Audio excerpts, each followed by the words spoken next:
यदि आपके मन में भी कोई ऐसा प्रश्न है जिसका उत्तर हाँ या ना में दिया जा सके, जैसे कि क्या मेरा विवाह इस वर्ष हो पाएगा, क्या जो मैं काम करने जा रहा हूँ उसमें सफलता मिलेगी, क्या मैं जो बिजनेस करने जा रहा हूँ उसमें मैं सक्सेस हो पाऊँगा, इस प्रकार का कोई भी प्रश्न है तो हाँ या ना में उसका जवाब दिया जा सकता है। और ऐसे प्रश्नों का उत्तर जानने के लिए ही आज का यह वीडियो आपके समक्ष लेकर आया हूँ। बहुत ही रोचक है, अंत तक अवश्य देखिए। आज के इस वीडियो में हम जानेंगे कि अंक ज्योतिष के माध्यम से ऐसे प्रश्नों का उत्तर कैसे जानें जिनका उत्तर हाँ या ना में दिया जा सकता है। इसके लिए आपको किसी डेट ऑफ बर्थ की आवश्यकता नहीं है, किसी का नाम जानने की आवश्यकता नहीं है। आपका प्रश्न है और आप जिस समय इस प्रश्न का विचार मन में लाते हैं उसी समय इसके उत्तर को जान सकते हैं। तो आइए आगे बढ़ते हैं कि इसमें हमको करना क्या है। तो सबसे पहले अपने इष्ट देव, जो भी आपके इष्ट देव हैं, भगवान हैं, माता हैं, उनका स्मरण करें और उस प्रश्न को अपने मन में सोचें कि हे माता या हे प्रभु, यह कार्य जो मैं करना चाहता हूँ उसमें मुझे सफलता मिलेगी नहीं मिलेगी। जैसे क्या विवाह इस वर्ष हो पाएगा, क्या मुझे इस वर्ष नौकरी मिल पाएगी, क्या मुझे नौकरी मिलेगी, जो मैं बिजनेस करना चाहता हूं क्या उसमें मुझे सफलता मिलेगी। इस प्रकार का कोई भी प्रश्न आ रहा है तो वह मन में सोच सकते हैं। पुनः कहना चाहूँगा, सबसे पहले अपने इष्ट देव का स्मरण करें, फिर मन में अपने प्रश्न का विचार करें और उसके बाद 9 अंकों की एक संख्या आप एक पेपर पर लिख लें। उदाहरण के तौर पर आपने 9 अंकों की एक संख्या कुछ इस प्रकार से है, वो आपने नोट कर ली है। 2 3 5 7 9 6 8 1 3 3 3 6 3 9। जी हाँ, मान लिया 9 अंकों की एक संख्या आपने यह सोच ली है, पेपर पर आपने लिख लिया है अपने इष्ट देव का स्मरण करने के बाद और अपना प्रश्न को बोलने के बाद। इसके बाद आपको 2-2 अंकों को जोड़ना है, दाहिनी तरफ से 2-2 अंकों को जोड़ना है और तब तक जोड़ना है, यह क्रम तब तक चलता रहेगा जब तक एक अंक की संख्या न मिल जाए।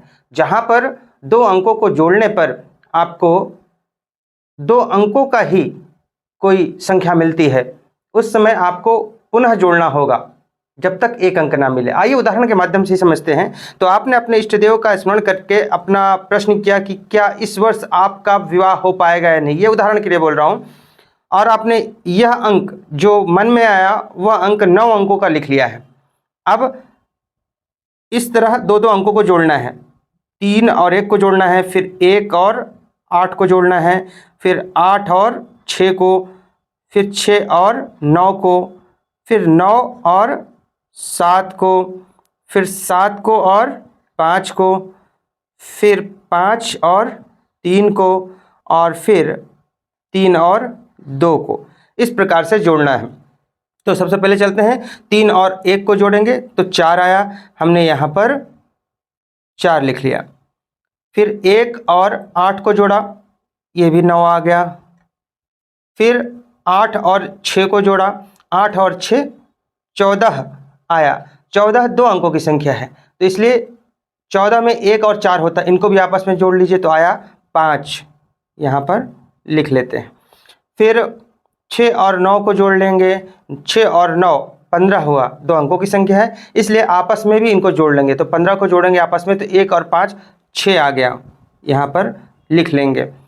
उसके बाद 9 और 7 को जोड़िए, 9 और 7 16 हुआ, 2 अंकों की संख्या है इसलिए 1 और 6 यानी 16 के दोनों अंकों को आपस में जोड़ लिया तो यहाँ पर 7 आ गया। फिर 7 और 5 इनको जोड़ेंगे तो 12 आया, 2 अंकों की संख्या है, आपस में जोड़ लीजिए 1 और 2 अर्थात 3 आया यहाँ पर। उसके बाद में 5 और 3 को जोड़ेंगे, 5 3 8, 1 अंक की संख्या इसलिए वैसे ही 8 लिख लेंगे। फिर 3 और 2 को जोड़िए, ये 5 आ गया। तो इस प्रकार हमने 2-2 करके सभी को जोड़ लिया, यह अंक प्राप्त हुआ। लेकिन यहीं यह समाप्त नहीं हुआ, मैंने बताया कि जब तक हमें एक सिंगल नंबर नहीं मिल जाता तब तक इस क्रम को करते रहना है। तो फिर से हम जोड़ेंगे, 4 और 9 को जोड़िए, 4 और 9 13 हुआ, 2 अंकों की संख्या है इसलिए 13 को भी आपस में जोड़ लेंगे तो 3 1 और 3 4 आ गया। फिर 9 और 5 इनको जोड़ेंगे, 9 और 5 14, तो 14 2 अंकों की संख्या है, आपस में जोड़ लीजिए, 1 और 4 5 आ गया। उसके बाद में 5 और 6 को जोड़ेंगे। 5 और 6 11, दो अंकों की संख्या है, आपस में जोड़ लीजिए, एक और एक 2 हो गया। फिर 6 और 7 को जोड़ेंगे। 6 और 7 13 हुआ। 13 दो अंकों की संख्या है, इसलिए आपस में एक और 3 को जोड़ लीजिए, 4 आ गया। फिर 7 और 3 को जोड़ेंगे, 10 हुआ। तो एक और शून्य को जोड़ लीजिए, 1 प्राप्त हुआ। फिर 3 और 8 को जोड़ेंगे। 3 और 8 11 हुआ। 11 दो अंकों की संख्या, इसलिए एक और एक आपस में जोड़ लीजिए, 2 आ गया। फिर 8 और 5 13 हुआ। 13 दो अंकों की संख्या, आपस में जोड़ लीजिए, एक और 3 4। तो यह हमें अंक प्राप्त हुआ। अब इसको फिर से आपस में जोड़ने हैं, दो दो अंक। 4 और 5 जोड़ेंगे तो 9 आ गया। 5 और 2 7, 4 और 2 और 4 6, 4 और 1 5, 1 और 2 3, 2 और 4 6। उसके बाद फिर से देखेंगे, दो दो अंकों को जोड़िए। 9 और 7 16, दो अंकों की संख्या है 16, इसलिए 1 और 6 को जोड़ लीजिए, 7 आ गया। फिर 7 और 6 को जोड़ना है। 7 और 6 13, दो अंकों की संख्या है, इसलिए 1 और 3 को जोड़ लिया, 4 आ गया। 6 और 5 इनको जोड़िए। 6 और 5 11, दो अंकों की संख्या है, इसलिए आपस में जोड़िए, एक और एक 2 आ गया। 5 और 3 इनको जोड़ेंगे तो 8 आ गया। फिर 3 और 6 को जोड़ेंगे, 9 आ गया। अब पुनः हम इनको जोड़ेंगे, दो दो अंकों को। 7 और 4 इनको जोड़ने पर 11 का अंक प्राप्त हुआ। दो अंकों की संख्या है, आपस में जोड़िए, एक और एक 2 आया। उसके बाद 4 और 2 जोड़ेंगे, 6 प्राप्त होगा। 2 और 8 जोड़ेंगे तो 10 आया। 10 दो अंकों की संख्या, आपस में जोड़ेंगे, एक और शून्य, 1 आया। फिर 8 और 9 को जोड़ेंगे, 17 आया। 17 दो अंकों की संख्या है, इसलिए आपस में जोड़ेंगे, 1 और 7 8 प्राप्त हुआ। अब पुनः दो दो अंकों को जोड़ेंगे, 2 और 6, यह 8 आया। 6 और 1 7, 7 प्राप्त हुआ। फिर 1 और 8 जोड़ेंगे, 9 प्राप्त हुआ। उसके बाद पुनः दो दो अंकों को जोड़ेंगे, 8 और 7 को जोड़िए तो 8 और 7 15 हुआ। 15 दो अंकों की संख्या है, इसलिए आपस में जोड़ लेंगे, 1 और 5 6 आया। और 7 और 9 को जोड़ेंगे। 7 और 9 16 हुआ। दो अंकों की संख्या है, आपस में जोड़ लेंगे, 6 16 है तो 1 और 6 मिलकर 7 हो जाएंगे। इसके बाद अब ये 76 आया है। अब इसको भी आपस में जोड़ लीजिए। 6 और 7 को जोड़ेंगे तो 13 प्राप्त हुआ। 13 दो अंकों की संख्या है, तो आपस में जोड़ लीजिए, 1 और 3 को, तो हमें 4 का अंक प्राप्त हुआ। तो फाइनली हमें 4 का अंक प्राप्त हुआ है, जो कि एक अंक की संख्या है। 4 का अंक हमें प्राप्त हुआ है, जो कि एक अंक की संख्या है। सिंगल नंबर की संख्या हमें प्राप्त करना था, यही उद्देश्य था। अब ये जो 4 का अंक प्राप्त हुआ है, यही हमें उत्तर बताएगा। कैसे उत्तर बताएगा? यहाँ पर मैं स्तूप अंक और उसके फल लिख रहा हूँ, उससे आप टैली कर लीजिए। अर्थात आपने जो भी अंक सोचा हुआ था, 9 अंकों का जो आपने पेपर पे लिखा था, दो दो अंकों को जोड़ के हमने एक सिंगल नंबर प्राप्त किया है। यहाँ पर 4 आया है और प्रश्न था कि क्या इस वर्ष विवाह हो पाएगा। ये मैंने उदाहरण के लिए लिया, आपका वास्तविक प्रश्न होगा। और तब ये 4 का अंक से हम टैली करेंगे अपने उत्तर को। तो यहाँ पर अभी मैं कुछ अंक बताने जा रहा हूँ, उत्तर बताने जा रहा हूँ, की बताने जा रहा हूँ, वह आप नोट कर लीजिए। स्तूप अंक और ये फल। अब देखिए, यह अंक अगर 1 आता है तो आपका काम होगा, ऐसा उत्तर जाने। अगर 2 आता है, 2 आता है तो संभावना कम है, संभावना कम है कि आपका विवाह या आपका जो भी काम, उसमें सफलता की संभावना कम है।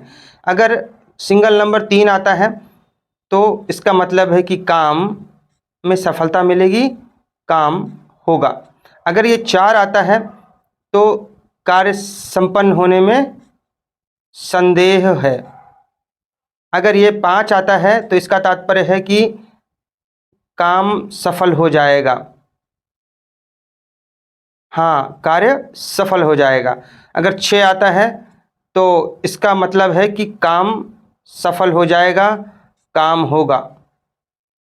अगर 7 आता है तो इसका मतलब है कार्य पूर्ण होने में संदेह है। और अगर 8 आता है तो इसमें भी कार्य पूर्ण होने में, कार्य संपन्न होने में संदेह है। 9 का अंक अगर हमें प्राप्त होता है तो इसका तात्पर्य है कि काम होगा, काम होने की संभावना बढ़िया है। तो यहाँ से 1 से लेकर 9 तक के हमने अंकों को लिखा है, जो कि हमें जो भी 9 अंक का आपने सोचा हुआ है, 9 अंक सोचे हुए हैं, उसको जोड़ जोड़ के दो दो अंकों को हमें जो एक सिंगल नंबर प्राप्त होगा, जो 1 अंक का नंबर प्राप्त होगा, 1 अंक की संख्या प्राप्त होगी, वो यहाँ से मिलानी। जैसे 4 प्राप्त हुआ है तो 4 का तात्पर्य ये है कि संदेह है, अर्थात जो भी कार्य करने के लिए आपने प्रश्न किया, आपने विवाह के लिए प्रश्न किया है कि इस साल मेरा विवाह होगा कि नहीं, तो वह विवाह संपन्न होने में संदेह होगा।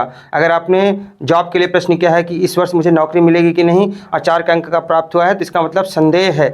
अगर सपोज आपको 9 का अंक प्राप्त हो गया तो इसका मतलब आपका काम होगा, 1 का अंक प्राप्त हो गया, काम होगा। इस प्रकार इस स्तूप अंक और उसके फल वाले चार्ट से आप अपने उत्तर को जान सकते हैं। आपको ध्यान इतना रखना है कि जो भी ये 9 नंबर आप लिखते हैं, यह बिना सोचे विचारे जो भी आपके मन में आता है वह 9 अंकों का नंबर लिखना है। ऐसा नहीं कि आप पहले से ही कैलकुलेट करके गणना करके तब आप लिखते हैं, तब ये फलादेश गलत साबित हो जाएगा।